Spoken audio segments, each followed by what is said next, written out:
ठाकुर जी गैया चराते थे गिरिराज जी में, वृंदावन से गोवर्धन जाते थे गैया चराने के लिए। तो गैया तो चरती रहती, पूरे दिन ठाकुर जी बैठे रहते कदम्ब वृक्ष के नीचे। ये पूंछरी के लौठा कौन है? ये हनुमान जी हैं। कौन है? हनुमान जी। अब इनकी कथा सुनो।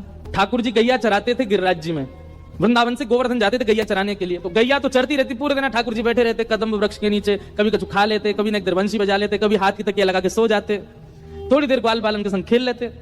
ठाकुर जी ने मन में विचार किया, अब मैं 7 वर्ष को है गयो और 2-4 साल बाद मोकू कंस से युद्ध करवे जानो है। ठाकुर जी ने मन में विचार करी, मो कंस से युद्ध करवे जानो। कंस बड़े बड़े मल्लन थे मेरो युद्ध करवावे को। मल्ल माने पहलवान। वो वाक्य काजे मो पहलवानी आनी चाहिए। अब ठाकुर जी तो जो सोचते हैं वो हो जाता है। ठाकुर जी ने सोची मैं पहलवानी सीखूं। जैसे ही ठाकुर जी ने विचार, देखो 33 कोटि देवता आकाश में बैठ करके ठाकुर जी के मन को ही पढ़ते रहते हैं। अब ठाकुर जी क्या चाह रहे हैं, अब ठाकुर जी के मन में क्या चल रहा है। जैसे ही ठाकुर जी के मन में आई कि मैं मल्ल युद्ध सीखूं, इतने में ही देवी देवता एक दूसरे से कौन सिखावे को, कौन कोई रूप धारण करके जाओ, ठाकुर जी को मल्ल विद्या सीखनी है। हनुमान जी आए, सब पीछे रहो, जो काम तो मैं करवाऊंगा, मैं जा रहा हूं। और श्री हनुमान जी महाराज एक पहलवान के रूप में ब्रजमंडल में आए और एक दिन अपने कंधा पे छड़ी सी टांगे, दोनों हाथ लटकाए, एक ग्वारिया के भेष में हनुमान जी घूम रहे और ठाकुर जी जहां गैया चला रहे वहीं से निकले।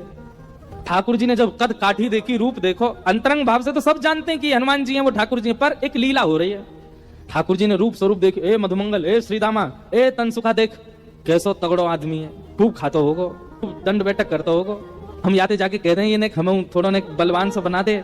और जैसे ही ठाकुर जी गए वहां के पास, ठाकुर जी की मधुर मुस्कान, रूप माधुरी, चाल माधुरी, वेणु माधुरी सब देख करके वो मल्ल तो वहीं बैठ गया, सामने हाथ जोड़ के बैठ गया। बोले भैया हाथ मत जोड़ो, हम तो आपके हाथ के बराबर किए, इतने बड़े हो आप, हमें ऐसा मन करे आप जैसा शरीर हमारा हो जाए। हनुमान जी बोले आप तो ऐसे ही रहो, आपको हमारे जैसा क्या इतना बलिष्ठ, इतना कठोर होने के, आप तो कोमल ही अच्छे। मधुमंगल बोलो अरे बाबा तू बात जाने ना है, बड़े राक्षस हमें हमारे लाला के ऊपर, हमारो कोमल सो लाला मारवे को प्रयास तो करे सबन ने, लेकिन अगर आप या को मल्ल विद्या सिखाई दोगे तो फिर आगे सुरक्षा बनी रहेगी। तो श्री हनुमान जी महाराज रोज ठाकुर जी को मल्ल युद्ध सिखाते हैं। ठाकुर जी गैया चराने जाते हैं और वहां अखाड़े गैया चरती हैं, उतनी में अखाड़ा हनुमान जी बना देते हैं और उसके मध्य आकर के ठाकुर जी को दाव खेलना, पेच खेलना, उठा करके पटकना और कैसे उठाना है, क्या, ये सब सिखाते हैं हनुमान जी ठाकुर जी को। आज जब ठाकुर जी ने गिरिराज जी धारण किए, तो जैसे गिरिराज जी धारण किए तो गिरिराज जी कभी इतकूजा में, कभी इतकूजा में, बीच में ठाकुर जी खड़े हैं और जहां की तरफ गिरिराज जी झुके, सब रेगवारिया अपनी अपनी छड़ी लेकर के वहां से गिरिराज जी को ऊपर करें। अब छड़ी से ऊपर होंगे वो 21 किलोमीटर लंबे चौड़े ऊंचे पर्वत को ब्रजवासी कितने सीधे अपनी छड़ी तक कर रहे हैं, ऊपर को है जाए।